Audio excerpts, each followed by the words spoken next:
Hello and a very warm welcome to another edition of the Andrew Eborn Show. I'm delighted that yet again I'm joined by my good chum, RJ Gibb. How are you, RJ?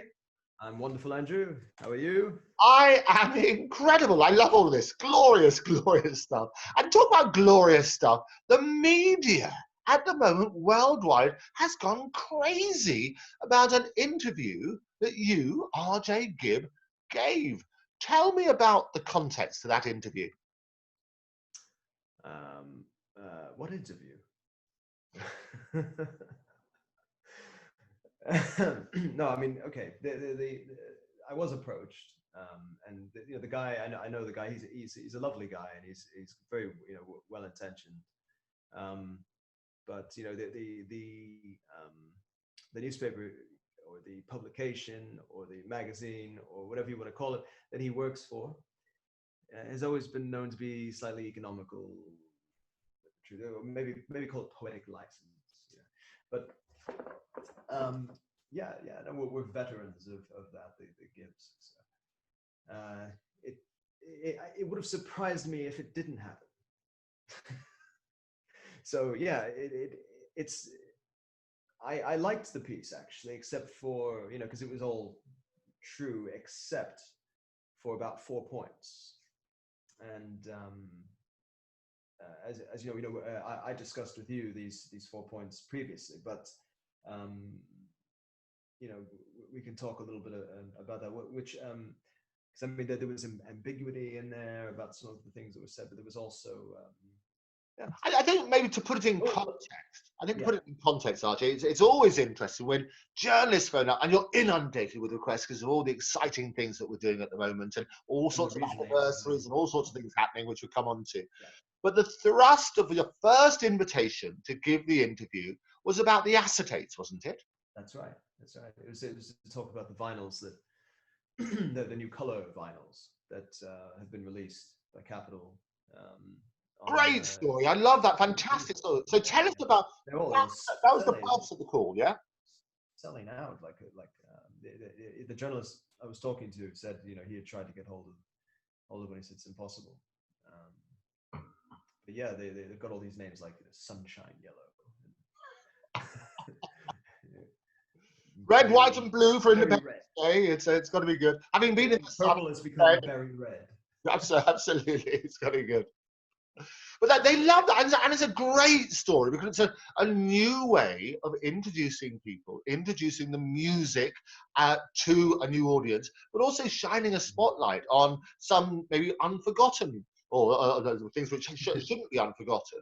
And they should turn around on that sort of basis and say, look, it's a wonderful, positive story. Here are these being released. All of a sudden, got these glorious names, these glorious colours. What are your opinions, RJ? And you'd talk about those. And what are your opinions on those new releases? I love acetate, the old LPs. I remember my father has a whole. It's right behind me. There's a whole collection of them, of many different artists and Bee Gees, of course. But these vinyls have come out on black vinyl as well as the assortments. So yeah, no, I would certainly buy them because people like to have something to hold and to show off as a conversation piece. So that's what happened with CDs when they first came out. If you remember, they were just this size, the CDs, and they were little sort of mini discs. Whatever happened to those? Yeah. Absolutely. And then but people didn't like that. They were still buying the LPs, so they decided, well, we'll make them larger, a little bit larger, and then people can have an insert, and they can someone can sign it for them and so forth. So people love that, and I think that whole nostalgia brings people back to acetate, and the newer generation we're still using acetate for hip hop and for house. And there's been a resurgence of LPs and physical, as you say, vinyl, as opposed to the CDs and digital, all of which are fine. But people love, as you say, owning. It's rather like having a coffee table book People, even though you can get your digital copies and so on and so forth, to actually have an item and to hold a book in your hand is quite special, isn't it? Yeah, yeah. No, it's yeah, yeah. No, any collector. I mean, there's some people who aren't even music buffs, I bet, who are buying these, because it's owning a piece of history, or it's owning a piece. These are collector's items. I mean, when the new Star Wars movies came out, I still have the little figurines in their boxes, because I didn't want to take them out of the box. And you're right. I think those sort of collector's editions, it makes it very special, and it's a new I played with some of them. Yeah, yeah, yeah. Yeah, it's a new way of bringing the audiences in if you work on that sort of premise. So it works really, really well. So I love vinyl.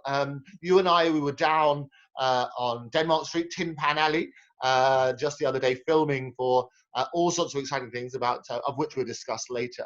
But the concept of those sort of days when people would go and get the vinyls, you would rush out to see the latest one. And also the work that went into the sleeves, the fantastic artwork, which were pieces of art in and of themselves, weren't they? Oh yeah, yeah. I mean, a lot of people made a name for themselves as designers for the Santana albums. The Grateful Dead had some beautiful sort of dark, but and that sort of melancholic feel that that's why even some of the ones that Nirvana came out with were very sort of artistic and colorful. And absolute sensation. And that's where you get that creativity. You then turn out having glorious color. These days. Yeah. Putting a baby underwater, chasing a dollar bill wouldn't fly these days. I know. I think that, yes, a dollar bill wouldn't be enough, would they? The baby said, "Nah, not for me. I want more than that." Prices will go up. There'll be haggling. There'll be lawyers representing the babies. It's got to be. But you're right. But those sort of iconic moments are fantastic. Now, as with all interviews, they dance around the thing. So that was the thrust of why you were giving this particular interview, to talk about the new vinyls, the acetates, the fantastic positive stuff. And they then dance around other subjects, not least of which is the new Graham King movie, which has been widely reported in the press. Now, there are a number of statements which were attributed to you in the article in question. Talk us through what you actually said and what you actually meant. Right. Yeah. It's just some of the things were ambiguous that were said, and I'll explain in a second.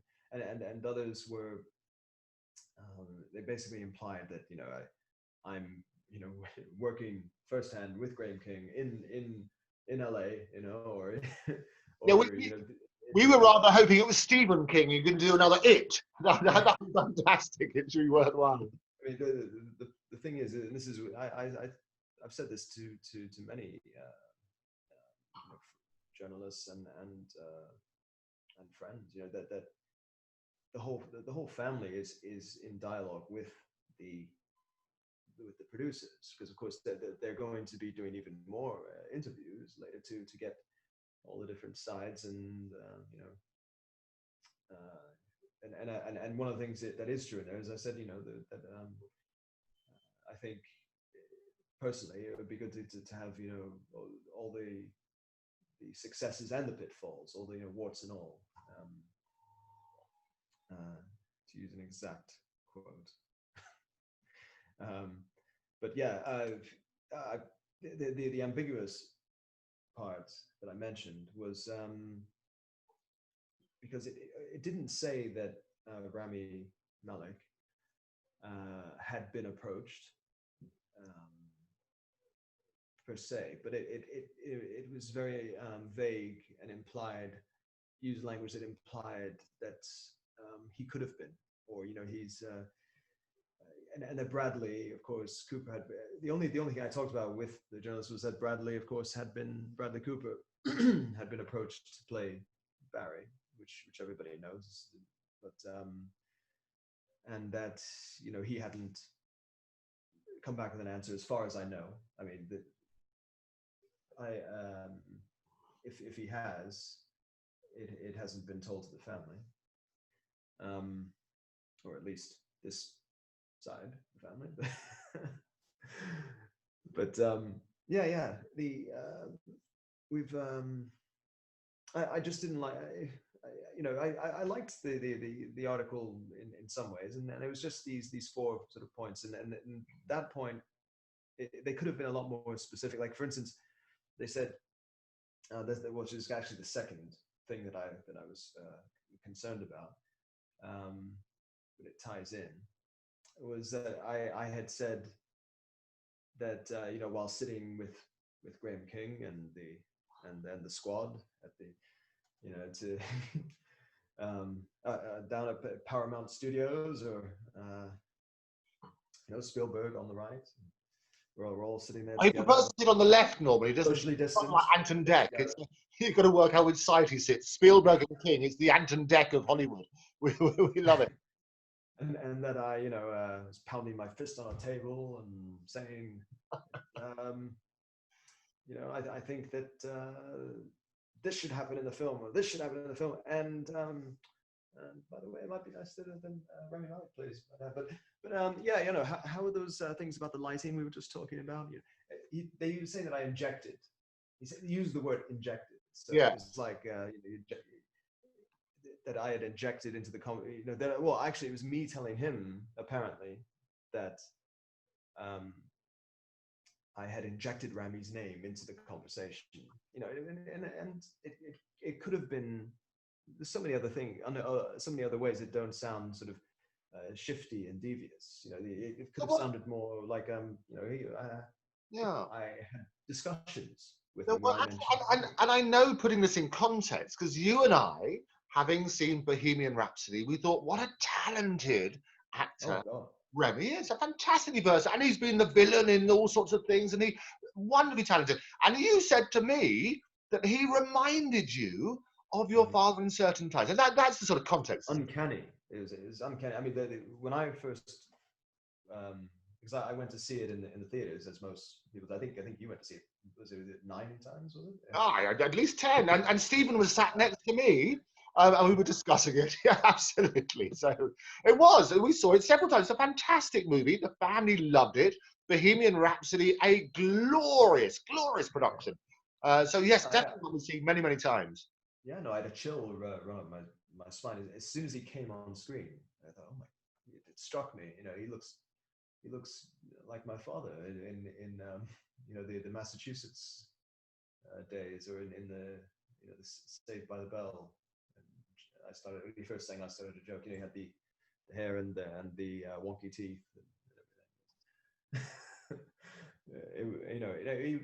And it's not just the way he looked; it was also the mannerisms. Because even though Freddie was, very more flamboyant, my father had a bit of flamboyance, and he would do the same kind of gestures, or the same kind of wit, the biting, dry wit, and he would certainly, with a bit of just like what they did with him with the wig and the teeth and everything for Bo Rap, as they're calling it. Yeah, down with the kids now, RJ. Absolutely, Bo Rap. Yeah. I want to see Bo Rap now. But you're right, because the amount of research that went into that, and what I loved is when they started with the Live Aid concert, and you put the two side by side, and you see the actual Live Aid footage, and you have what they did in Bohemian Rhapsody. Yeah. It is so detailed, so precise, so brilliant that it. Before the credits at the end, you mean when they were doing the? Yeah, exactly. That was, it was amazing. It was amazing. And whoever they got to do the singing, he sounds just like him. They had someone doing the. I think they used his voice in some parts, but they couldn't. Of course, because they had spontaneous moments where he was singing somewhere that they never recorded, but they could do that though, because he sounded so much like. The name escapes me of who sang it, but anyway, Yeah, yeah. But going back to Rami, you know, that well, I guess what I should say is that you know, the record straight, Rami Malek has not been approached. Um, he should, I think, because of only that reason, you know, and all, you know,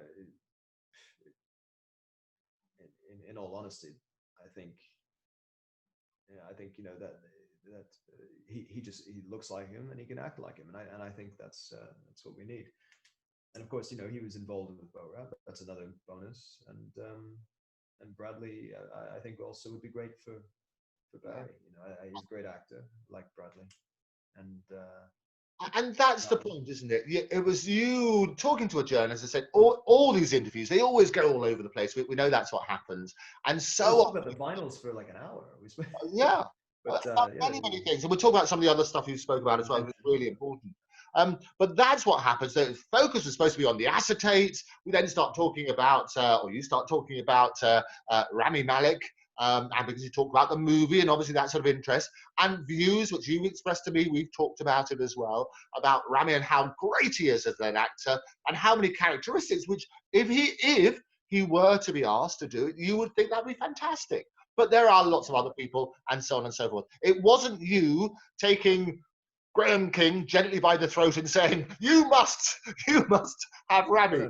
no. Ejecting him with Rami's name, yes. Yeah, yeah. So I think it's that use of the word. I say this is the problem when things edit. When you edit things and you just have a long interview, you take something out of context, it gets a little bit distorted, which is why we called our company in the first place Not the Truth, KNOT, because we have to question everything. And the joy of what we can do now is we can cut through all of that sort of stuff and say, look, well, what did you really mean? You've seen Bohemian Rhapsody, you've seen how great Malik was as that sort of thing. And that's what happened. Yeah.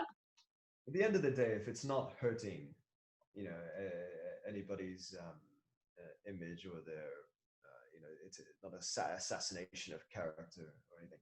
You know, sometimes the embellishments can be funny, or they can be, you know, amusing, or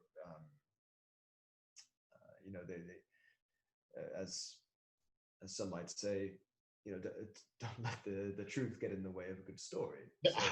So, Absolutely. P.T. Barnum, who always used to say, if you want to draw a crowd, start a fight. And that's what we want to avoid, you know. That's what happens. And we get it, because it's all sensationalism. You're looking for that headline. What's the headline?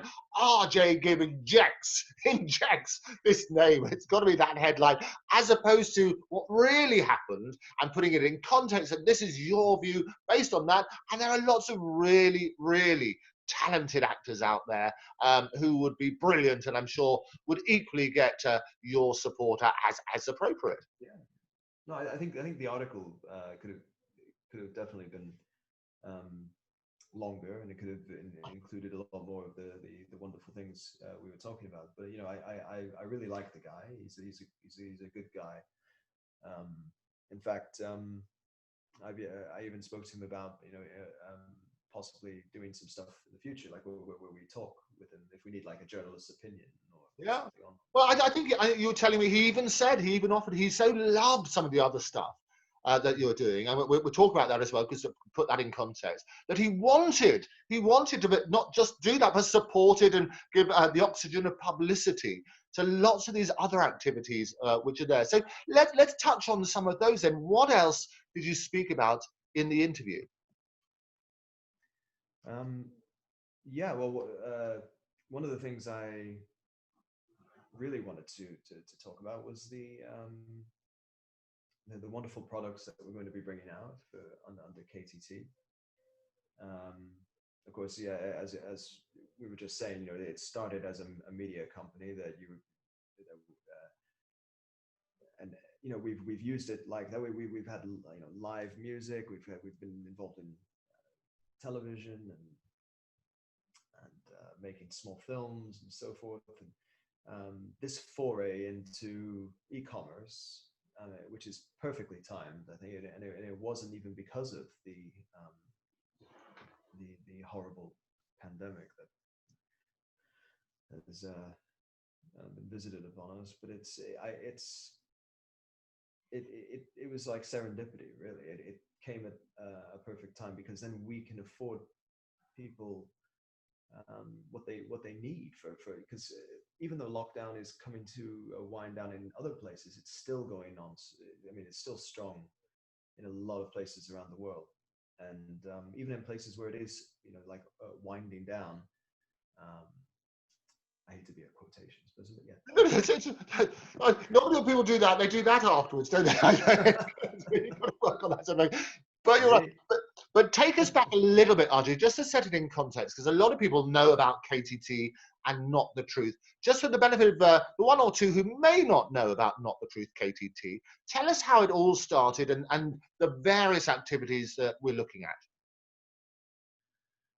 Yeah, we launched at MIPCOM in 2018. That's the film and television market in Cannes. Yeah. So the big launch down there, and basically it's a RJ and my company. This is what we have. We decided to meet and set that in context, because tell everybody where we met. I had Redbreast. You have Octopus as well. So we merged basically into our yeah. No. Sorry, dude. I was just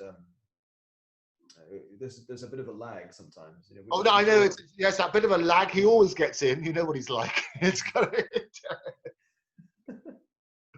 so close. So we met, and just to put this in context, we met at the celebration of the British Plaque Trust and the unveiling for the Magic Circle. The Magic Circle, which was set up on the 1st of July, 1905.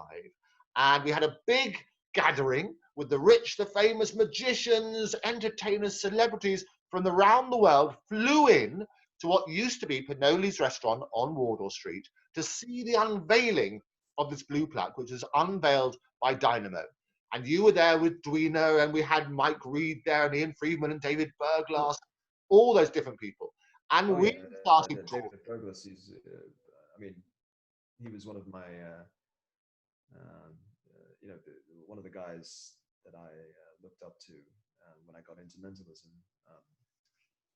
And it was just a pleasure to see. I mean, just to even see him there was incredible. I mean, he's amazing. But that I mean, the whole reason we were there was because Mike Reed had asked. He said to me, "Oh well, you're a mentalist. So I know Dynamo. He's doing this unveiling down in the Chinatown area, which is Chinatown now. It's a wonderful all these little stalls and markets and stuff. You can get some great. I used to get bitter melon. It's like a bitter gourd. It's really nice. Anyway, a bit of melon, is that what you had? A little bit or a big bit? A little bit of melon. A little bitter melon. That's what you had. Yes. I didn't say bitter melon. A bit of melon, is that what you said? Did I say bitter melon? I think you did. I didn't say bitter lemon. Oh no, bitter melon. A bit. Yeah, I know. But I was just saying. I hope I didn't because no, of course it's bitter. Absolutely, it's good. It's good. So yeah, no, Chinatown is fantastic. Yeah, they call it Asoasi or Cersei is what Cersei. Or Asoasi is what the Haitians in Miami call it. Yeah. And so you were down there. We were there at the particular event. David Berglas was there. Wonderful, iconic mentalist. I had his own TV series. Marvin, who's known to millions of. What's that? I heard this thunderous laugh in the back corner of the room. Oh yes. Okay. I thought, well, what's that? So I kind of gravitated that way, and I saw you, and you immediately came up to me and said, "Oh, hi, yes," and we started talking right by the bar. We were talking about holograms, or how we worked in holograms, how we're both magicians, what you do, and you said, "Oh well, you should come, join the circle, do the exam, it'd be great." So one thing led to another, And we started hanging out, and started basically jamming. Not only with magic, which will be another thing we can get into. That's a whole other story. But apart from that, we started coming up with media ideas for documentaries, for um, well, not just film, but also like live stage productions, and the wonderful new technology of AR, which we were both interested in, of course, which is going to be the future um, of stage effects and apps in general, where you can remotely perform. I mean, you can if anyone doesn't know what AR is, or augmented reality, it's like, when you go and you see the Pepper's Ghost holograms. I don't know if anyone's if you've gone and you've seen these holograms, they look very real. Sometimes you wouldn't be able to tell the difference. Most of the time you can't, between a real person on the stage and these. Now, let's say you wanted to go to see an orchestra play, but you didn't want all the effects. You were a purist. You just wanted to hear the music. Then you can go, and you don't download the app, and you watch you watch a symphony, an orchestral piece, which is great in itself. I love doing that. But let's say you want to have the bells and whistles. You want to experience the AR. Then you download the app before you buy it, and you download it before the performance. And what it does is as you hold up your phone or your tablet, it's through your camera app that you see these objects that would normally be, like, say, a hologram. So they are there in the room or on the stage. And not just that, they go a bit further than holograms, because with a hologram you can only see it from one perspective, whereas with AR you can walk around it 360 degree. And there's some wonderful little apps where there's a little bucket in the middle of the room, and you can throw like these make-believe paper balls into it, and it's you can only see it on there, and you can walk around and you can see every detail of the bucket as you go around it. I just urge people, if they're interested in AR, that's a simple thing you can experience with it, but just imagine you're on right, a grand scale.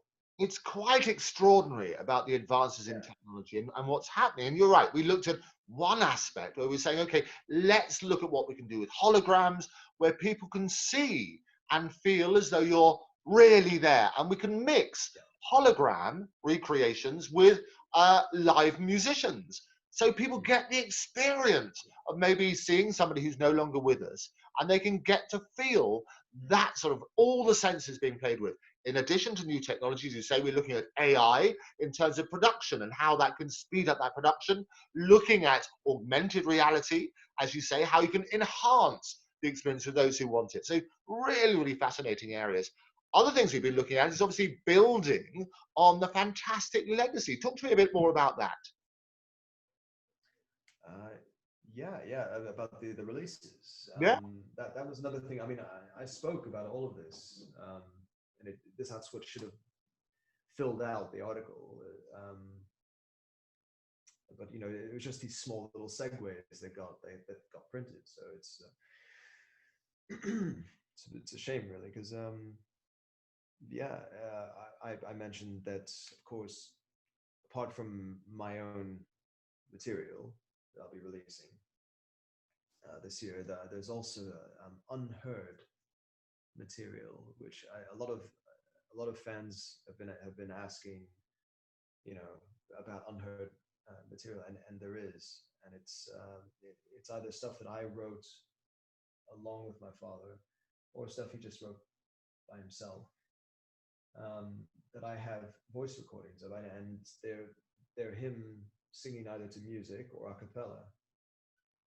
And if it's on the songs that we wrote together, then of course if the song hasn't been they all haven't really been finalized, finished, but there's some that just need to be fleshed out so they become a proper song. I need to add things to them, and yeah, I think I can do that with not only mine, but but with the ones that I have of him just on his tape recorder, and with the technology we have these days, I can make that because on the dictaphones he was using, or the other things, we can put that into digital now and really filter it and make it sound crisp. It's not adding anything to the voice. It's not like auto tune or anything like that. It's just filtering out all the white noise and stuff that that really destroys or like some of the unwanted reverb and stuff. And sometimes it doesn't work so well, so what you have to do is you have to add a little bit of an effect to it, which is fine. I mean, that's what happened with Sydney. We did we took it from his dictaphone and his garage band, and put the two together, and his voice was very rough, and it was also because he was ill, and his throat would close up, which was very sad. But that he still would soldier on, and this is what he was doing all the way up until he couldn't. I think it's probably what made him last even longer. He always had purpose with music. And quite incredible. As you say, it was that purpose. And another reason that, as you say, we met at that event, we decided it got on really fabulously well. We had lots of these common interests about technology, about magic, about getting things done. Had a very similar sense of humor, a very dry sense of humor, very similar to your father's. You say the three of us would have just really gelled on that sort of basis. What we loved about it is what we call unfinished business. And the unfinished business, and this is your headline story, unfinished business are these fantastic works which have not yet been released. And so what we're looking at is with Not the Truth, KTT, is doing three things on the music front. Is one, you, RJ Gibb, and I can say this, you, RJ Gibb, are a singer, songwriter, fantastic producer in and of your own right. And you have got some fantastic music, which we're going to be releasing. We started that. We've appeared on various programs, including raising money for various health services around the world, in aid of the NHS, in aid of Serbia, and we'll come on to that.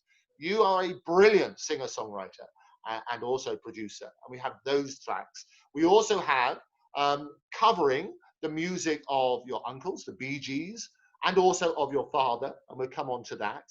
And the third aspect on the recording front is this unfinished works.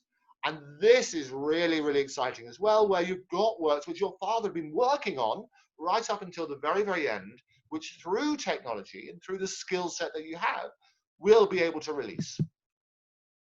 Yeah. And there were some things that we'd written for other people as well that we can revisit because the vocals are there, but not all the music is there. So I can, but we really understood each other. We worked together for quite a long time, doing writing together and producing.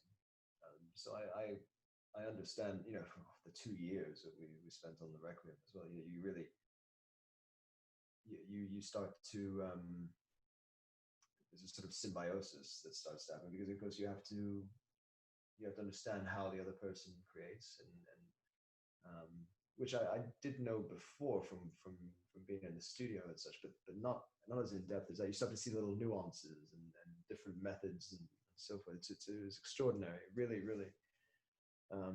eye-opening as well. And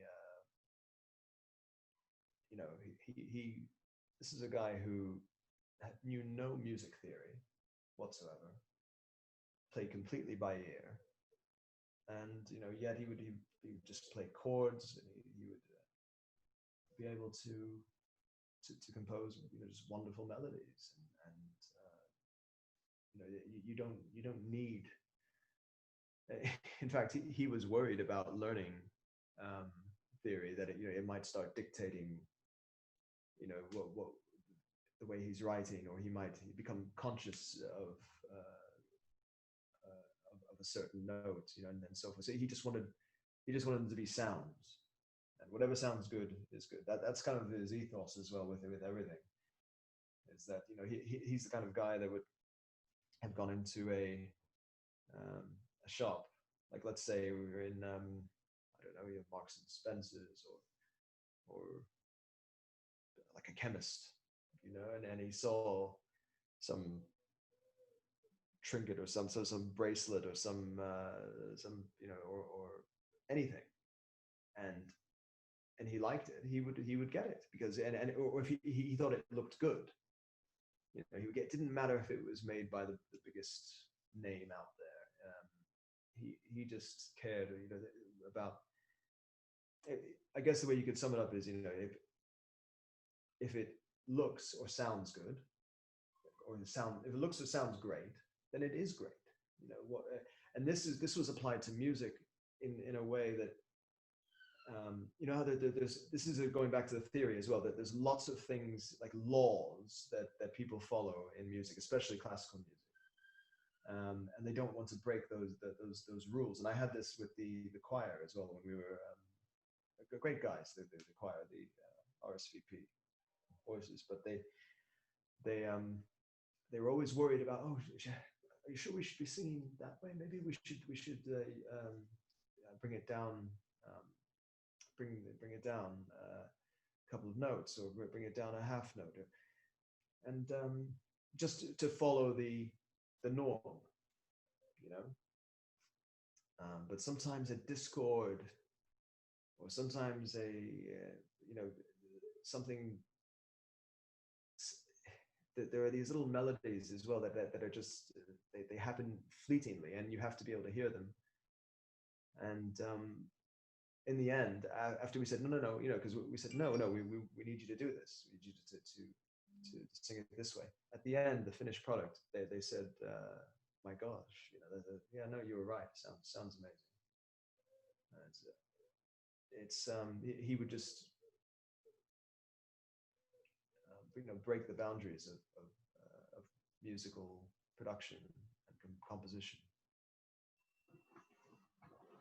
And it wasn't just music, as you say. His whole life had the same sort of attitude. You talked about it being like a curator, if you like, the best of the best, which, taking on board not just the music side, you thought that with Not the Truth, KTT, which we set up, you'd have a look at some of those other aspects as well. Talk to me about some of those. Well, back when, because okay, I'm in Coronation Studios now, which is the studio for Redbreast. So this is the Redbreast Coronation Studios, Redbreast Records, and we started the company, my father and I, back about 2009, and we had started producing for other artists and so forth, and my father was always ready to work with Barry again. He was always a constant connection with Miami, and when they could start work again and so forth. In no way were we working, like was I his new musical collaborator. Well, we were collaborating, but it wasn't exclusive. I was it wasn't just me working on his stuff. He would come in and I would be doing my own solo work, and he would like one of the songs and think, oh, well, can I use that? Or he would say, oh, can I sing on that? And I'm like, yeah, of course. So I have lots of songs where he just is singing the backing on it, which is fantastic. When you live in the same vicinity, you can't help because I remember hearing, he would listen to some of the guitar playing I was playing outside, and then he would come up with a melody. And I said, no, he said, this is a new melody I was just thinking of. He said, well, the way I came up with it is I heard you playing outside, and I thought, oh, those two notes sounded great. So then I just embellished it. I just went further. Another thing is he would hear things in like ceiling fans or in the shower, or the white noise, or the if all noise was, if he was swamped with noise, basically with all different sound waves, which it can be white to brown noise, which is, it's all, usually to most people it's nothingness, it's, but he would then hear these, if it fluctuated, he would hear a melody and then run with it, and that's how he wrote I Started a Joke. He was on an aircraft, twin prop, flying over Germany, and in the turboprop, he heard the melody to I Started a Joke. So he said, to the pilot, land now, nearest airport, doesn't matter where, and we're going to the nearest studio. Don't care where you have to find. No, I'm joking. No, already journalists around the world have written on I'm that. Joking about That's your headline. That's your headline. And the prop propeller manufacturer is now suing the royalties. Takes over cockpit. Always a delight. Yes, and the prop maker is now suing for those royalties because they collaborated. No. That's not a joke. Andrew, no. I'm dead serious about that. He did hear it in the engine. The thing I was joking about was that he told the. He forced it. Oh no, I get it. But it is. You're right. No, he just told me that he heard the melody, and then later on, when they went into the studio, he sang it into the microphone, and then Barry played pads to it or riffs to it with his guitar, and Morris would do some pads on the keyboards. That's how things, And it's wonderful hearing about that creative mind and what triggers things. As you say, a little bit of noise here, which most people just dismiss. This is just the noise in the background. But in your father's wonderfully creative mind and your wonderfully creative mind, this is how you come up with these things. It's the germ of an idea, which then hearing that evolution into what happened is fascinating. And so what you're telling us, and this is breaking news, there are lots of these germs of ideas for more fantastic songs which have not yet been fully brought to fruition. And you're in the process, through KTT, of finishing the work that you collaborated on with your father. Yes, yeah. And then that's sort of, we kind of segued into talking about, but it's interesting stuff. But what we were talking about, of course, was how this went from a music establishment, which of course it always will be, and it's the Coronation Studios and Redbreast, and I then spoke to my father about the new e-commerce that was going on. It was the people were selling online and opening online storefronts, and they were selling. Sometimes they would buy up inventory, or sometimes they would make deals with suppliers where they would just have it shipped directly from suppliers. So you had these different methods. And I spoke to him about it, and You know, I knew a lot of people were starting to make a lot of money out of it.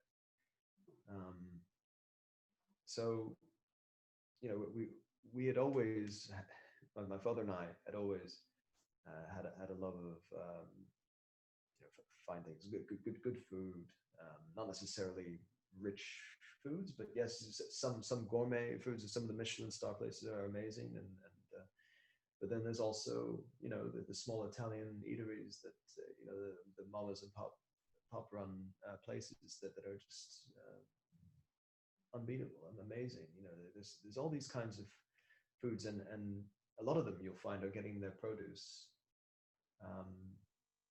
from places in Europe that are very clean, not polluted. You know, they get the olive oil directly from the Mediterranean. You know, everything has to be authentic, and you get that authentic taste. So we thought, okay, this is quite expensive for a lot of people. You know, why don't we find a way to, instead of marking it up hugely, you know, why don't we find a way to make these things accessible to people so that they can enjoy the same. Someone who might not have been able to afford it can enjoy those items, and this extended from food into wine as well. You know, there was my father loved white port, so we used to or fortified wines, you know, and that led to our interest in Hungary and Tokai, the Tokai region, and that is the king of wines. Well, it used to be only reserved for Habsburg monarchy, you know, or Merovingian or Habsburg monarchy. Of course, for a while now, it's been available to anyone who has enough money to get it. But it's this is the thing: we never got to the point where we could start this up in earnest. You know, we'd wanted to do that, and then we had ideas for, you know, he would sit here in the coronation room, and I'm going to get back to the wine as well, because we of course, it's very interesting that we picked up on that, but I'll get to that. We would sit here in the coronation studios, and he would, because he had a love of sunglasses, especially, you know, like blue tints or rose tints, and different styles, like you know, because he had the sideburns at one point. He started wearing, he said, you know, like, I look very Victorian. I think I'm going to wear some steampunk sunglasses. So he went and got steampunk sunglasses, and they were amazing. You know, the circle. He looked like you know, something out of a Jules Verne novel. You know, it was just a great look, an iconic look. And you know, a lot of things he did always, you know, from Saturday Night Fever to, you know, some of the stuff they were wearing in the early '90s and different hairstyles. So they've always affected pop culture in different ways. You can see, you know, a lot of people started wearing those like, you know, the blue tints or the steampunk sunglasses. Sideburns started coming back, and now people have full-on Victorian beards. You know, it's amazing. And that's just the women. Yes, yeah, you know.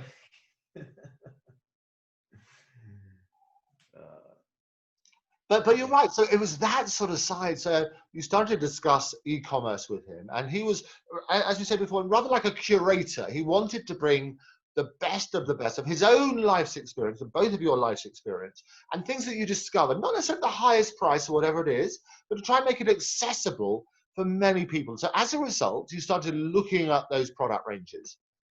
That's right. And but as you know, sadly, in 2012, he lost his his battle to cancer, which he had fought very hard, and you know, he just stayed so strong and worked so tirelessly throughout it on music. And we told him to take it easy. He wouldn't. You know, he said, "Well, if I'm gonna, I'll die doing what I love best. I'm not gonna stop making music." To him, you don't. You know, if you're an artist, you don't retire. Just, you know, you go till you can't. And I agree. You know, but anyway, that came to an end. Well, it was on a sabbatical, if you want to call it.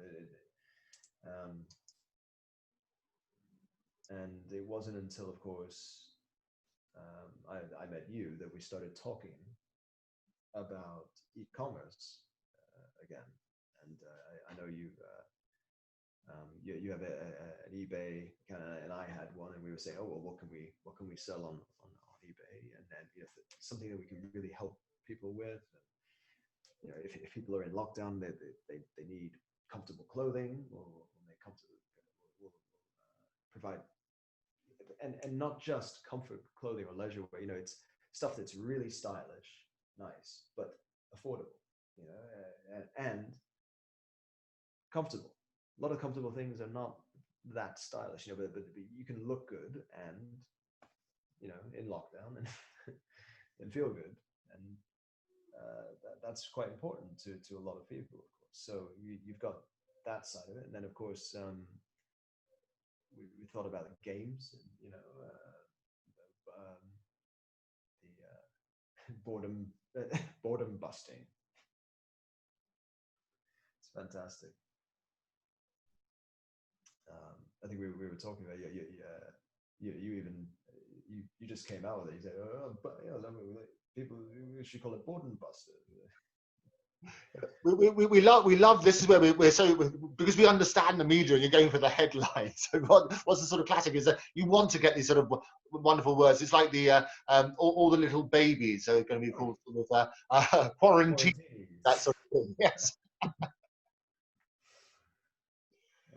And that's what I love about that. It's so it's bringing that sort of quirkiness. So there's a number of aspects there which you've touched on, and even during the course of this conversation, you can see how things can be taken out of context. And just as you say about the propeller story, which is the true story, but the bit which wasn't true, because it's funny in the context, is the landing the plane, where you latch as a journalist might latch onto the wrong thing and say, oh, he deliberately landed a plane. He insisted, he injected the idea that you have to record it now. So that's where it's so helpful having this media and explaining that sort of side. So putting it in context, the original starting point was about the acetate story. You touched on what's going to happen with the movie and possibilities, your sorts of thoughts on your own personal thoughts, not about what may happen or may not happen, but also then talking about the stuff that you're doing now as a singer-songwriter, the great stuff that you're doing, the stuff that we didn't really talk about the movie much. Yeah. You know, we just touched on it, you know, and it was just that's the thing. Most of it was about what we're discussing now, and that part really was just that you know, he's just asking if what the progress was, you know, if it's still happening. I said, as far as I know, you know, as far as I know, it still is, because I haven't heard anything different, and I don't think they would just I was going to say shelve, but you could say that it is shelved until they can do it again. But it's not off the table. You know, the cards are still on the table, I think. And I just said, you know, that, and then he said, you know, well, are people going to just want their side of the story told? And I said, well, you know, I can't speak for anybody else in the family. All I can say is ideally, I think it would be great if everything was visited in a way that doesn't hurt anybody. You know, it doesn't, as I was saying before, assassinate anyone's character. And if someone's uncomfortable with something because it might do that, then fine, you don't use it. But you know, the things that they can agree on, that the brothers thought were, crazy, a bit crazy maybe, or a bit. When I say crazy, don't take it out of context. I don't mean mental. I mean, just things would get a bit, like maybe it was a party they went to, when they were young kids, doing what they do, and I think if it was whitewashed, if it was completely made, if it was censored, that's what I mean.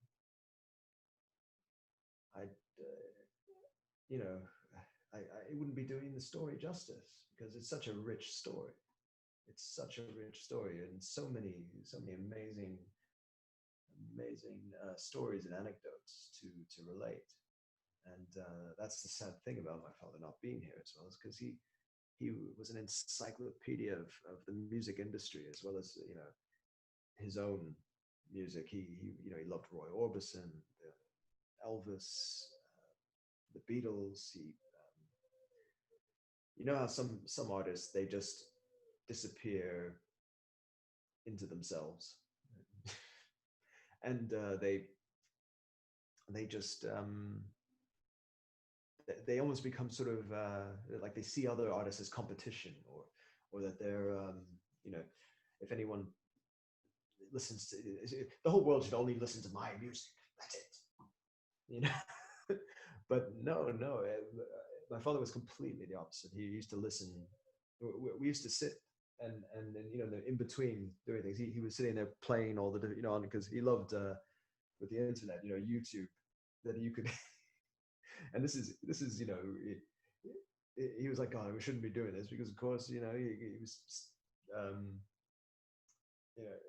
he would always try and make sure he'd say, is this an official site, because I don't want to because he really cared about intellectual property rights. He championed them. So but he loved to be able to just play at a click of a button all his childhood heroes. And it wasn't just YouTube. I mean, that was just something I had up, but he had whole playlists. I mean, when he passed away, I took over. I was sort of I was given my father's phone, I guess you could say. It was just going to be, the number and stuff, and it was very sentimental to me, and I like that I have it now. It was a bit, Mick Garbutt. He's a good friend of ours, and a PR, the PR sort of gurus of the day, or maybe not a guru. He might not, he might laugh at that. Yeah, no, he was a really good PR guy, and I'll tell you what, he used to get calls from my dad all the time, as you would, and he didn't know that I had been given the phone with the number, and he said when the phone rang, it called him, and he saw the number. He said he went all the blood drained out of his face, and because he didn't know, bless him. But yeah, all was well. In the end, when he realized I was on the other end. So anyway, on that phone is what I was getting to. This playlists, huge, lots of playlists of all artists stemming back to the. God, I'll tell you what. It's not even artists from the rockabilly days in the 50s and 60s. Pop and soul eras that he loved. It's also like Glenn Miller. His jazz, big band stuff, and there's also like Putting on the Ritz is in there. It keeps going back to bluegrass music as well, which is incredible. That you know, but bluegrass was, it's one of those, not many people know about it. It's one of those country, it's probably because country music can be, you know, it's, I like some country music, but it can get kind of like if it's too jolly, then it doesn't work for me. But with sorry to be a bit of a goth there, or melancholic, but it's true. The best form of country, I think, is the sort of melancholy feel of bluegrass. And I can't really explain it to you any further than to urge people to go out and go listen to it. And listen, Really those who want to listen to it, the- we've touched on this beforehand about bluegrass music before we move on from it. It is superb. And you were saying about the early influences of some of the Bee Gees music and the roots, if you like, in bluegrass. Now, talk to us about some of those sort of artists and who people should look out for, and also about the influence that bluegrass music had on the Bee Gees. Oh, I mean, from the from the writing style, all the way to the way you would tune guitars as well, and banjos.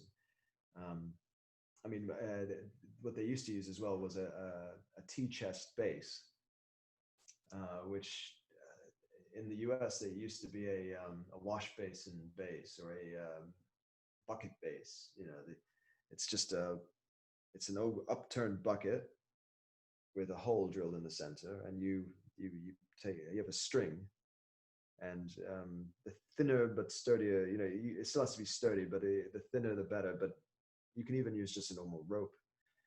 And you tie it, tie a knot. You put it through the hole and then turn the bucket around, tie it. So it's got a knot there. So it's you can lift the bucket up with the string like that.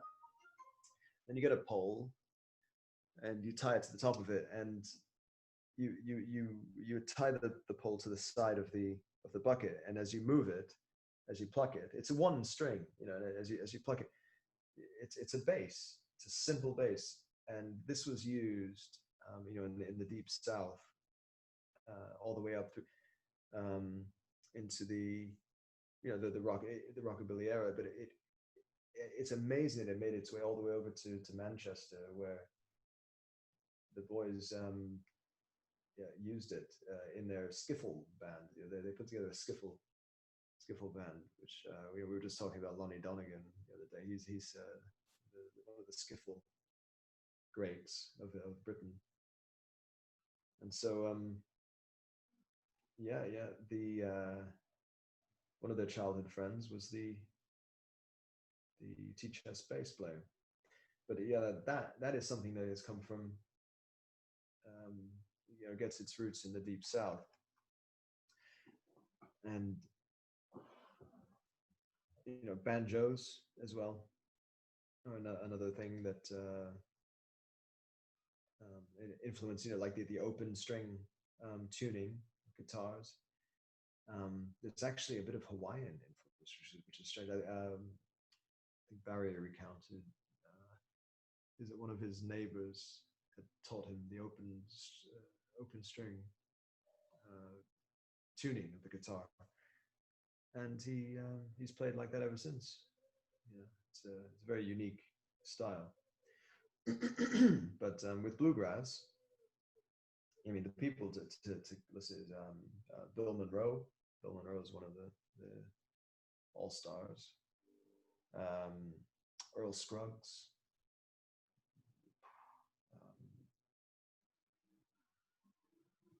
Oh gosh. When you're racking your brain, like No, it's a huge recommendation. And we'll come back and talk about bluegrass, but as an influence. And you mentioned Lonnie Donegan as well. And I thought that this is why I got the sort of stories. And it's so difficult these days when people are joking, they're not joking. You have to question everything and so on and so forth. We were standing outside those studios on what used to be called the Portland, on Portland Place, the studios there. And I was saying that Lonnie Donegan recorded My Old Man's a Dustman there, and the Bee Gees recorded lots of their songs. And you told me for the first time I'd heard it, that the Bee Gees recorded My Old Man's a Dustman. And I thought, oh my God, that must, maybe it's a joke. Maybe he's No, winding they up. performed it. They They performed it performed it. on a well, I guess it is a recording in a way because Yeah. you can see the old footage of And not only that, because when you first told me, I thought, oh, he's winding me up. I found the recording. I found the oh, recording.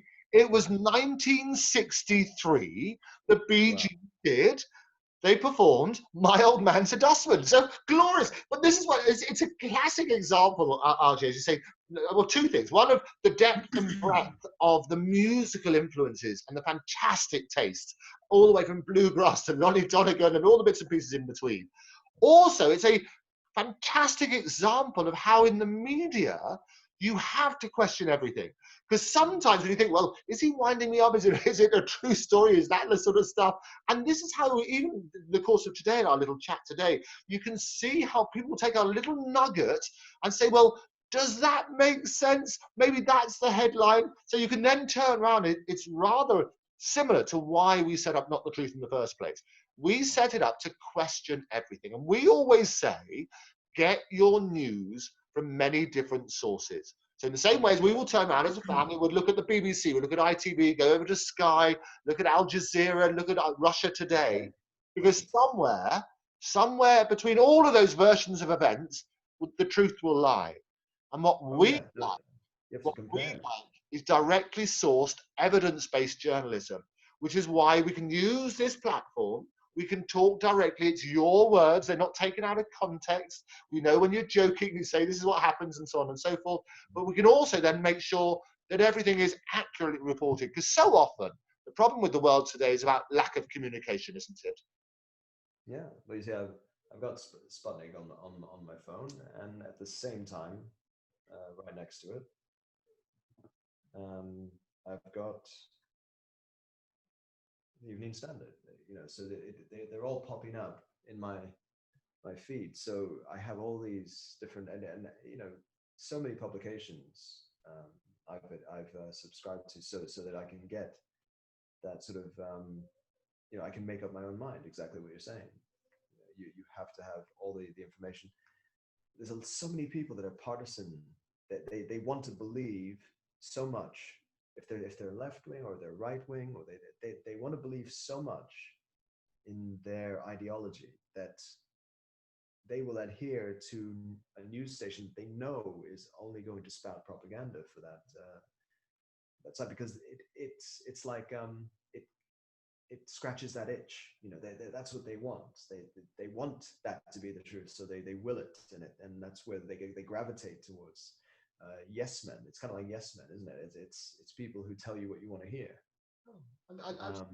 And what happens with the media, this is the same with newspapers or channels that people tune into or opinions they like to listen to. It's human nature that you try and look for endorsement of your own prejudices, if you like.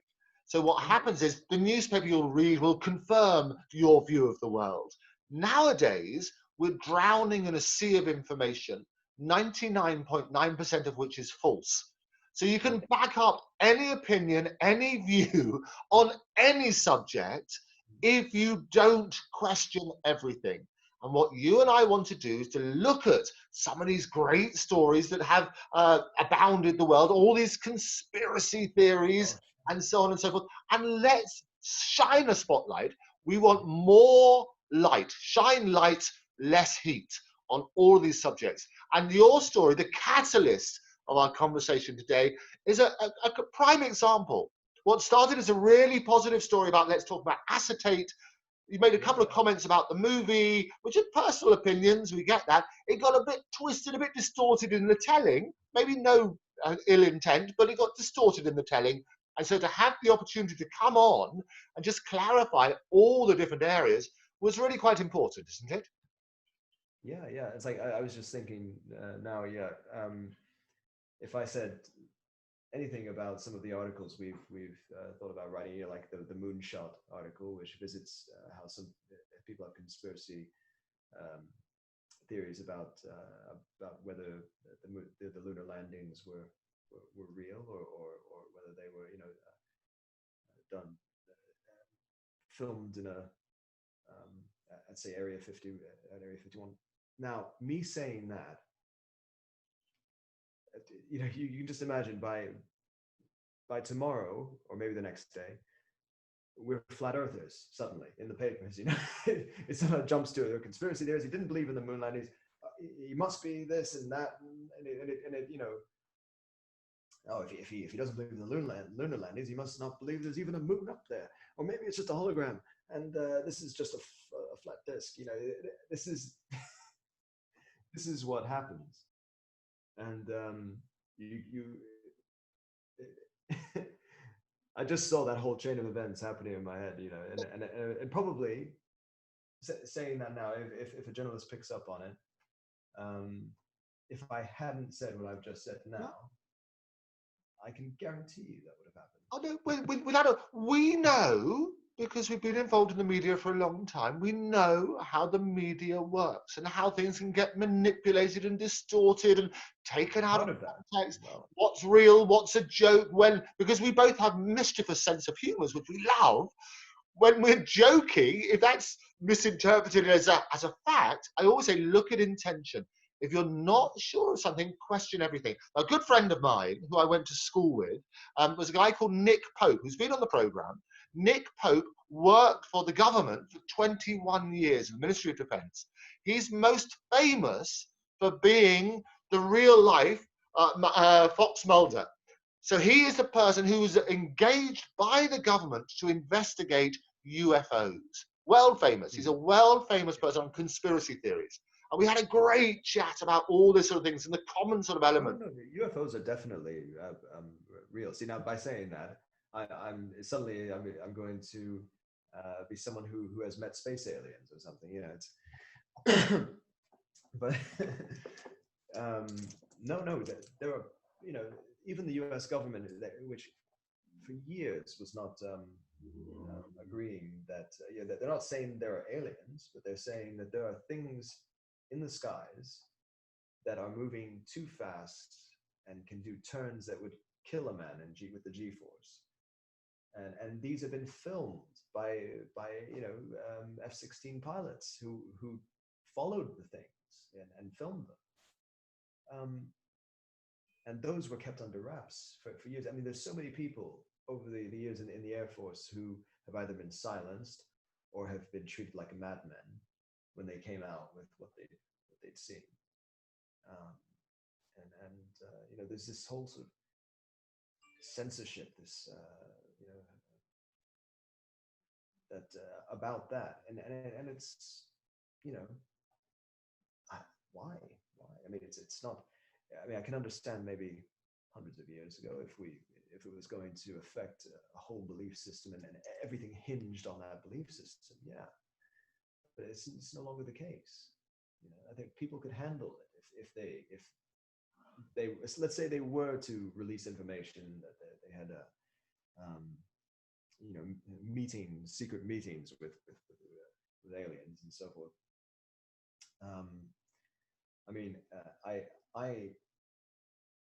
I knew Edgar Mitchell, who was part of the second mission to the moon. He walked on the moon, or did he? Yeah, no. He was a good friend, and I was quite saddened by his death. Not so long ago, relatively. Time flies now. But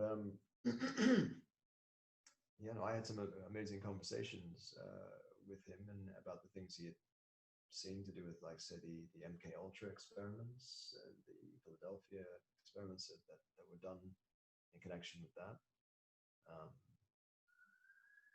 and also about he said he had seen, and I'm not. I mean, if this is public knowledge as well. He said this. He started the Institute for Noetic Science. So that's one of the sort of fringe societies that deals with science and metaphysics that others wouldn't. I think it's But anyway, yeah. I'll tell you what. Even if these people that we're talking about have not seen aliens, they've seen something, because these are credible people. They're Air Force pilots, police officers. They're astronauts. Absolutely, and you're right, RJ. I think the principle is this. And when I discuss this with Nick Pope, I say that they engaged by the Ministry of Defence for 21 years. It was his job to look at UFOs and so on and so forth. He was saying that, okay, they can account for maybe 80, 90, 95%. They can explain it. But there is a percentage, maybe a small percentage, but it's still a percentage, which they cannot explain. Right. And the reason they cannot explain it is because it doesn't tick the normal boxes. He was explaining logically they would go through a form. Most of it's pretty mundane. Was it this? Is there aircraft? You check that sort of stuff. Check the logs. Oh yes, that was supposed to be there. Then that's that sort of thing. There are some percentages, a small percentage, which cannot be explained. And I made the point to him that we're one planet in amongst zillions of other planets. It would be arrogant for us to assume that we're the only planet that has life on it. And if that's the case, if we keep an open mind about what might be possible, it's not saying we definitely believe this or we definitely believe that, but let's keep an open mind. And it goes back to what you're talking about, Andrew. The sky's a dome. You see, that's the thing. We could all be on the Truman Show. I love that. We call it the Truth Man Show. I love it. I love the principle. What the point is? Don't get me started on simulation theory. Oh no, I wanted to be started on all of this, because what I love about this platform and about what you and I are doing is we're giving people a platform. We want evidence-based journalism. That's what we want. We're not coming from any prejudice. We're not trying to do anything other than to question everything, including that. And the point is this, that if you don't question everything, all you're doing is confirming your own prejudices. You have a blinkered view of the world, and that's how your world will end. That's it. That's your view. Until the bitter end, you're going to get people who confirm that view. Don't do that. What we're saying is keep an open mind. Bring in lots of experts. When you read something, which is where we started, when you read something in the newspaper, think, well, hang about, is that really what he said? Why don't we ask the guy who's alleged to have said it and then see what he really meant? No, definitely. Yeah, no.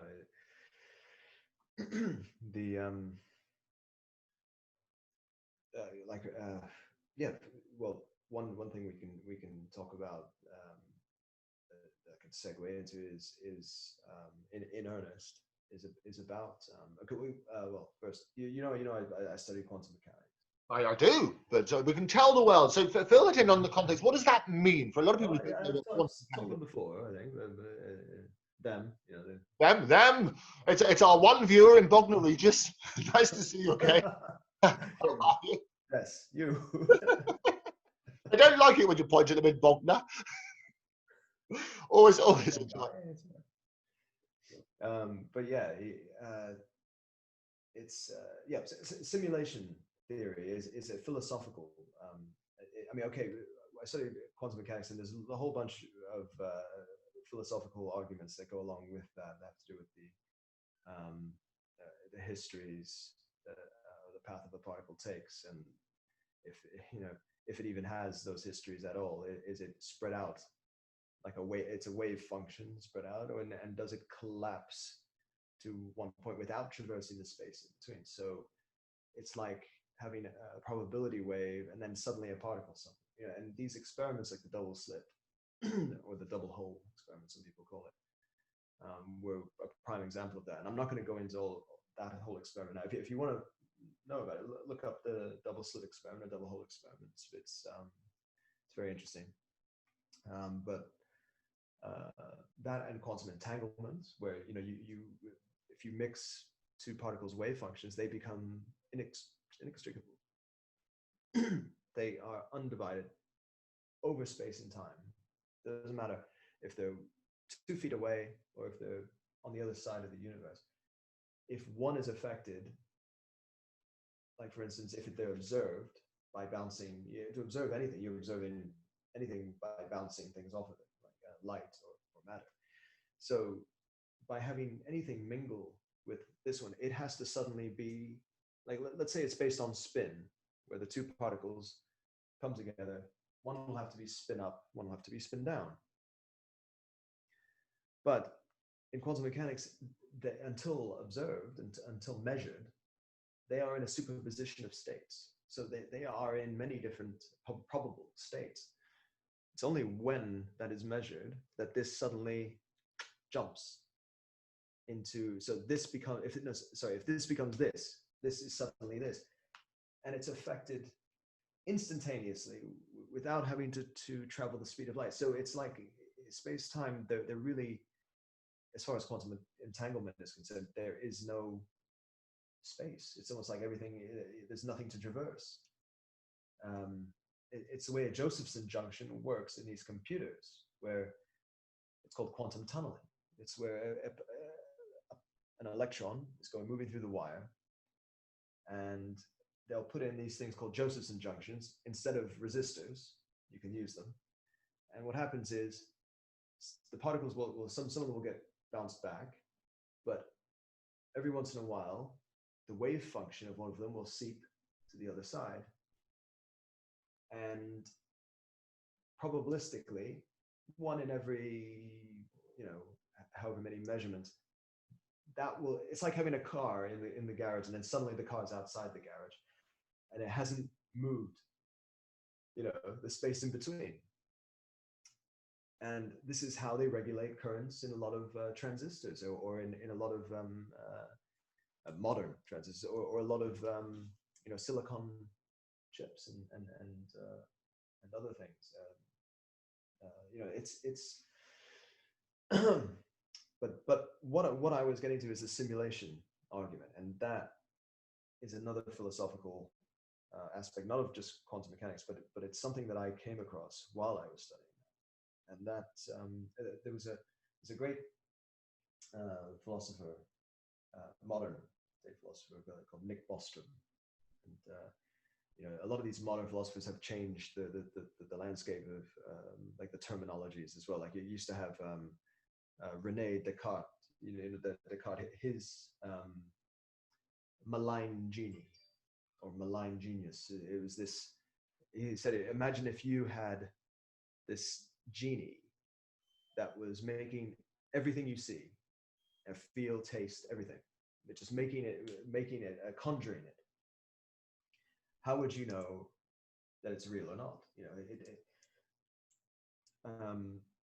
And he came to the conclusion that Descartes came to the conclusion, the only thing that I can say for real is certain is that I am thinking. This is where I think, therefore I am, comes from. And Locke as well, another great philosopher. He came up with the ghost in the machine. He called it. It was is there a spirit inside people? Is there a ghost within that machine, or is it just is consciousness just an emergent phenomenon because of all the interactions in a brain? But see, there's many experiments that have been done that can't account for one theory or the other. So it's amazing. But another one is the brain in a vat, and that is the malign genie. Today's version is called the brain in a vat, and it's imagine if your brain was just suspended in a vat of nutrients, and it had electrodes hooked up to it. Many electrodes. Let's say this is way in the future, or because we wouldn't know when it is. And everything you see, hear, taste, and smell is just being fed to the brain via electrical pulses. How would you know, as that brain in the vat, whether you would be experiencing all of this because of the impulses it's feeding you, or whatever it wants to feed you? How would you know that you're not that instead of this, instead of the one true reality? Well, That's the thing. So Nick Bostrom hit on an idea. He thought, well, imagine if civilizations, they became so powerful, they weren't just harnessing the sun, maybe they're harnessing the power of whole galaxy, whole galaxies, the black holes, the centers of the galaxy, they're using, Casimir effects to trap negative energy and so forth, all huge amounts of energy. And let's say, okay, right now we're already simulating many things. They're called ancestor simulations. So we like to run a program. If we just tweak something a little bit differently, what would happen? And this is how we figure out things about, what if the electromagnetic constant was just changed ever so slightly? How would things evolve over time? If gravity was slightly less stronger than, let's say less stronger than it is, or electromagnetism is weaker than it is. This is, and you run these simulations.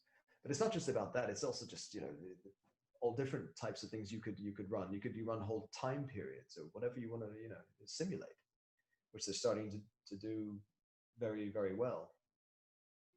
Now, skip back to the civilization that has this huge, galaxy that they're using the power of, and they are simulating everything. And in fact, they're probably even simulating consciousness. They're probably simulating people in consciousness, or they've simulated a program where you can actually go down into the program. Maybe some people are bots, they're part of the program, and some other people are actually scientists who've gone down into the program. And so who do you know, who's real, who's not is one of the things, but that's not the main issue. He said, okay, if there's so many simulations going on, the amount of these perfect simulations that perfectly simulate this one, you would not be able to tell the difference. They would outweigh, there would be so many more of these simulations than the one true reality, that it is more mathematically probable that right now we are in an ancestor simulation from a civilization who is running is running an ancestor simulation program of what happened before, or maybe even what didn't. Maybe it might even just be like a new program. It doesn't even have to be running an ancestor simulation. There's another thing that they would say is the just-in-time principle, which is like, the simulators, if someone makes a different decision, then they have to simulate that. So like, a guy decides one day, because let's say they give some free will to the program, sort of, instead of going to the train station, he decides to go take an airplane. Now they have to simulate that airplane journey, or if they were to go out to planets, like let's say they have suddenly these astronauts are going to fly to Mars. We don't have a Mars in the program. Let's put Mars into the program. So that this is what comes up. This is when there were new planets being discovered. Were these just in time? Things are just put in just in time. Anyway, it's all part of philosophy. But the main thing I was saying is all these simulations would outweigh the one true reality, and so it's actually mathematically more probable. And he's actually Bostrom figured this all out. It is more mathematically probable that we're in a simulation than not. And in fact, we could even be in some simulations could have run to the point where they are at a point where they can run simulations. So now you have a simulation within a simulation, and so on. And that's absolutely right, because the stuff that we're touching on, RJ, the stuff where we talk about holograms and making the believable so believable it's unbelievable, as my friends would say.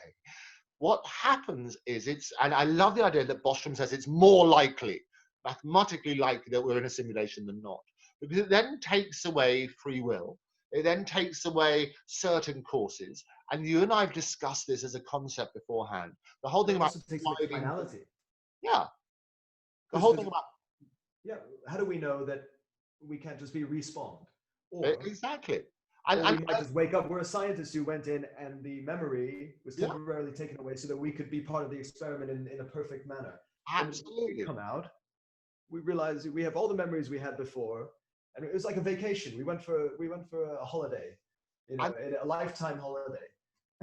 And that's going to happen. That's going to happen because they're talking about the next phase of entertainment. Already we're tricking the simulation within the simulation. We're tricking the senses when we do holograms because it looks, you and I both work in the world of magic. We can create the illusion that something's real, even in the simulation. So it might be a simulation within the simulation, but we can create that illusion. And because we're creating that illusion, why can we not go further down the rabbit hole and play around with that sort of concept? So I love, and you and I have spoken about this as formats as well, is that turning around, using the George Michael, like turn a different corner, you know, and we never would have met. The whole idea is sliding doors, and the whole life is a series of forks. You go down this way, that whole pattern goes off that way. You go down this way, a whole different world evolves. And every single nanosecond of every day, we're making those choices, or are we? And that gets really, really interesting. Yeah. Fascinating stuff. So we're going to explore that further. I love this sort of concept. For today, I think those who might have read the article, I think you've got a better concept. And just to summarize, RJ, how would you summarize it? First of all, before we do that, I was just going to say, just wait till they find out I'm a Freemason. Are you? Oops. Are you? Good heavens. No, not really. Or am I? Is your left knee green? That's what I want to know. Isn't that the Spitting Image song? Paint your left knee green. I can't disclose. That and the goat. What a barbecue that was. We loved every morsel. Every morsel. It was a thrill. A nice curry. It's got to be good. But you're right. I mean, it's the summary is interesting but before we come on to the summary, there was something extra which I wanted to touch on, which I hinted earlier in the program, is that what you have been doing during lockdown, because even though we had these massive concerts planned with KTT and we had a big tour organized, going to see fans around the world, in lockdown, we haven't really been sitting back on our laurels and doing nothing. We've been actually incredibly productive. Talk a little bit about that. Oh God, because we've been so moved by what's happened, this unprecedented, terrible situation, you know, that we find ourselves in. It's unbelievable in some respects, and we just moved to help as much as possible. What can we do? You know, what can we do with what we already do? So like, let's if we can't take it to the to the stage, or we can't make a film or make a because the actors can't be together, or we can't make a documentary because especially before we have to do it in a way that we can reach people. And Zoom and StreamYard have been incredible in that respect, that we can use it to do charity concerts, and be involved in charity galas and so forth that are online, and raise a lot of money for people. And those are life-saving. When someone decides to give, they are making a life-saving decision, especially when you're getting ventilators, and your money goes towards because there's been such a shortage of ventilators. If a hospital can buy a new ventilator because of that, it saves untold numbers in that vicinity. It's just such a precious commodity. That and many other medical supplies and preventative measures and so forth. So yeah, no, we've helped all the different the COVID-19 relief efforts and prevention efforts, as well as research for vaccine. It's these are all things that we quickly got involved in, and we haven't stopped. But I just urge anyone out there as well. We'll put some links to places you can donate. If you cannot donate yourself, tell someone else about it. They might be able to, or they might know someone who knows someone who might be able to. And it's always, as we say, RJ, it's two things, isn't it? When we set up Not the Truth, KTT, we said, okay, there's going to be the business side, and we touched on the various areas that we deal with, but there's also the charitable side. And as you say, what we've tried to do something which is tangible. It's raising money, but also awareness. So sometimes, and some of the ventures we've been involved with during this lockdown period, we've done a lot with Serbia and the royal family there. We did a big charity dinner at the beginning of the year when we could, and we had the big Serbian pop stars and tennis stars and the great and the good and the royal family, in fact, incredibly gracious, and we raised a lot of money and awareness at that particular event. We also were then asked to do an online concert where I was presenting and doing magic and various other things, and we had you singing your own compositions, your own fantastic songs. You did a whole set where you had 7 minutes of that sort of side. Yes, 7 minutes of that sort of side. And you also then some of the songs of your father and some from your uncles as well. And what I loved, one of the press reports, they were saying that Her Royal Highness donated £450,000 worth of medical equipment. So practical results, absolutely sensational. So we were raising money, but also raising awareness on that. And that's what you love. You also did this Love Italy thing, which is they were spreading love to the world, which needs in the same sort of way that Lady Gaga was saying. We use that. I mean, sorry to interrupt, but about the Italy thing that you're saying, we knew that they weren't approaching like the Red Cross or the National Health Service and so forth. They just were having people send messages, which is great, of support. But we use that as well, our publicity from that, and the song we created from that to urge people and give people the links to donate. So yeah, so sometimes you have to you have to just improvise to get the word out. Yeah. And I think that it's using these times, and I think that the message is that even in what might seem the most tragic situation, and it is tragic, but for a lot of people, this has been real tragedy, both from a health point of view, losing loved ones, in terms of the economy and so on and so forth. What we've tried to do is to say, look, let's continue with our different endeavors. Let's try and help, give back, if you like, in a hard financial way, because we can get people, we can use that as a catalyst, but also trying to spread positive messages, not least about question everything. And the newspaper report, which is dominating the media today, has given us an opportunity to put things in context, to clarify what really happened, and the context of why the interview was started. To say to people, reinforce the message, you should be questioning everything. And anytime you've got doubt about any of those sort of situations, come and talk to us directly, because then we can clarify intention and make that make sense. So RJ, just in summary, we're going to be more of the same. We're going to put all the links up about what you and I are up to, what we're up to in KTT, the product ranges, the concerts, the bits that how people can get involved. All of that sort of stuff will be on the website. We'll put the details at the bottom. So do continue to be engaged. We mentioned in the article, one of the things mentioned in the relevant article was this great thing you're doing with Errol, which is the whole drumathon. Which and I've just got, I don't know if did you just get the ping as well? He's at the grand finale drumathon 2020 auction is now online. It came in from Errol. So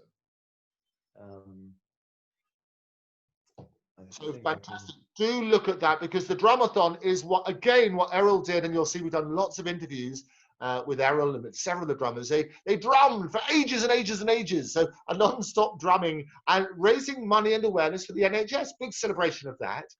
The next stage of that is going to be this auction. And Yeah. RJ has donated a rather special auction lot. Lots of love, as I call it. Get it? Lots of love. And tell us a bit about what you've donated in connection with your father for the drumathon. Well, you know, I was talking about how he always wanted to. We segued because we were talking about other things, but one of the things he really wanted to create when we were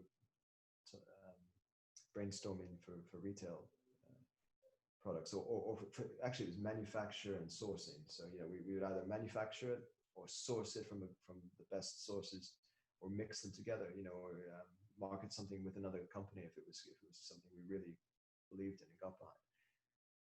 The blue sunglasses, his sunglasses, and the different types, including the steampunk and aviators, and some of his favorite, you know, styles. He wanted to mix, not only have those, but mix some of them together. You know, there's different attributes, and make, like, you know, perfect specs. So yeah, that's one of the things that he loved to do. I mean, okay. Apart from that, his collection of sunglasses, he had, I'd say he had a lot, but there was only about maybe 8 to 10 of them that he would that he actually used, you know, because they were the right shape that he liked to use with different, you know, colors or clothing sets and so forth. So you know, he went through a period of even wearing, you know, the rose tints for a while instead of the blues, but he always came back to the blue tints. So there was a pair of the blue tints that he always used to carry. Every time he'd bring those ones out, he used to carry it in a little metal case, and it was one of those, like, it looks steam. Those sunglasses aren't steampunk, but it looks like it, you know, like it was forged in a foundry or something. You know, it's really, really industrial looking, and it's rugged. You know, it's got the beaten, and it makes it look even better that way. You know, it's got the little dents and stuff in it. And he used to carry this all the time, and he would take them out. You know, and I didn't want to part with them, but I know that he would have wanted. He wanted, if something of his was to be given that was going to raise a lot of money, it would be that, or something like that. And today, because of what's going on, the relief efforts and the people who need it, he would definitely have got behind giving that to raise money for the NHS. Definitely. I have not a shred of doubt, no shadow. And what's wonderful, so people can bid for those glasses. We'll put the links on. Imagination Band is the website, but you'll see that the auction is now going to be on July the 18th. But lots of love, as I call them, are now on the site. There's lots of fantastic stuff. We've got people from U2, Larry from U2, lots of drummers, people from Blondie, people from all the big bands, Feeling, all of that sort of stuff have all taken part and donated lots of wonderful stuff. RJ, the very special glasses from Robin Gibb, RJ's father, and in addition, a fantastic photo. Tell us briefly about the photo. Oh yeah. The photo as well is it's a photo that no one's seen before. It's one that he used to keep on his bedside. The reason he kept it on his bedside, that's the kind of thing as well. He was, you know, some people would keep a really sentimental photograph, you know, next to the bedside, you know, and he had pictures of family all over the house, you know, so don't worry about that. What he wanted was something that is just extraordinary, unique, something that he loves, that he can not do all the time, and that's dress up like a 17th century buccaneer.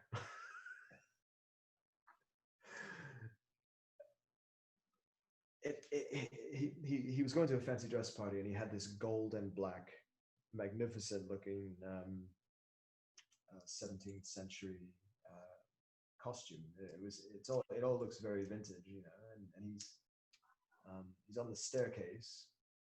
He wanted that photograph taken. I remember when he wanted it taken where there was nothing modern in the background. You know, he was making sure no light switches or anything. You know, he wanted that part of the staircase, just him on the staircase. You know, with the tri-corner hat.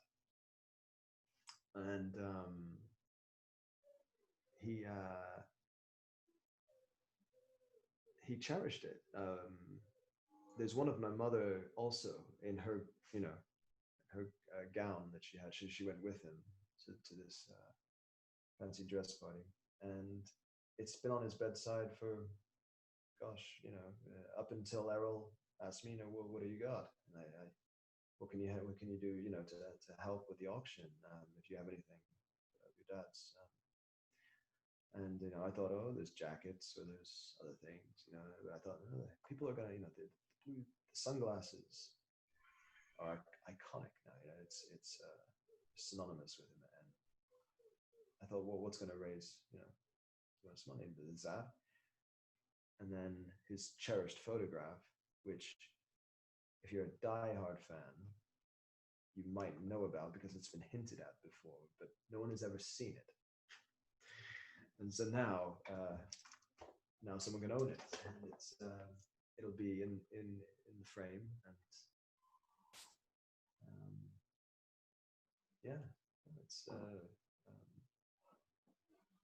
Very, very I don't want to part with it, really. You know. I know, I can tell you're going to start bidding on it yourself. I can tell as you describe it. Oh, bid on myself. Back again.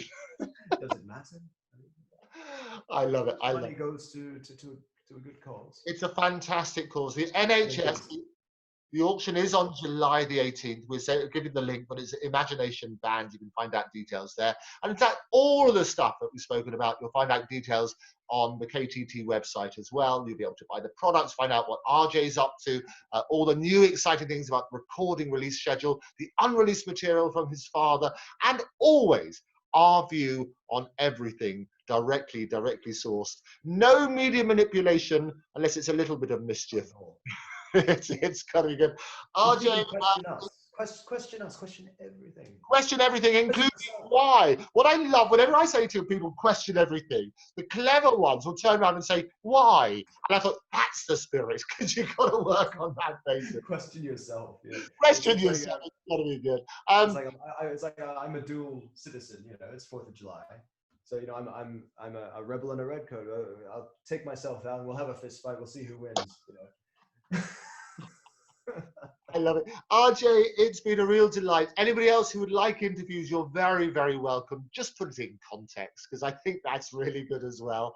And if there are anything, I would just say, anybody else who would like interviews, do be in touch. But I'm always saying, just put it in context, because sometimes you can latch onto things. And the time that we've spoken this morning, you could latch onto the most bizarre things. Like you could say, like, your father made a plane land so he could write joke. It didn't happen.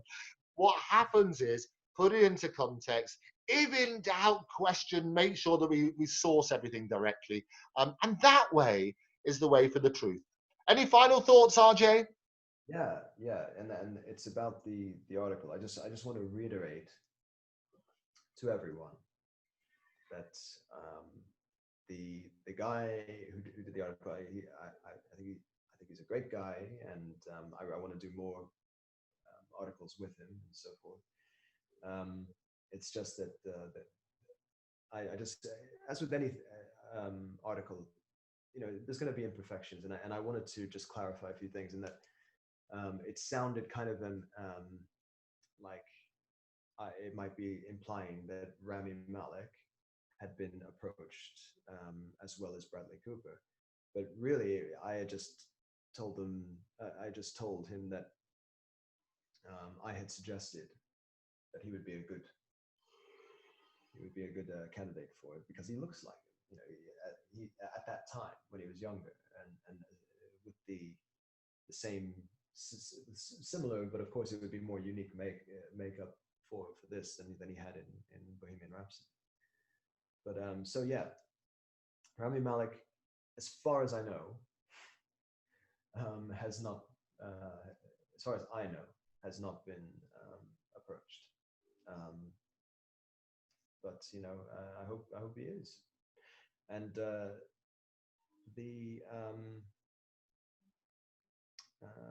yeah, and the other thing is just that I guess I'll just say, you know, God bless to everybody, and my condolences go out to anyone who has lost anyone during this terrible pandemic. And for those who are recovering, I wish you a speedy recovery. And to everyone in the world, lots of love. I wish you safety, luck, and above all, happiness. RJ Gibb, thank you very much for being a special guest today and for setting the world to rights. It's always good. There'll be lots more of the same. We will be in touch. We are here. Do write to us. All the contact details are in the section below. But for now, on behalf of RJ, I'm Andrew Eborn. He's RJ Gibb. You're wonderful. Thank you for joining us. Take care. Bye-bye. Bye-bye. So thank you again to my very special guest, RJ Gibb. If you have any comments, please put them in the comment section below. Don't forget to subscribe to Octopus TV. Follow me at Andrew Eborn, at Octopus TV, and also follow at Not the Truth. Do remember, question everything, because the truth is so many realize that it's between so many different interpretations. Any journalist, any report is only one version of the truth. And it's important that we get it from many, many different sources, question everything, and together we will make sure that somewhere out there, the truth will be told. I'll see you next time. Bye-bye.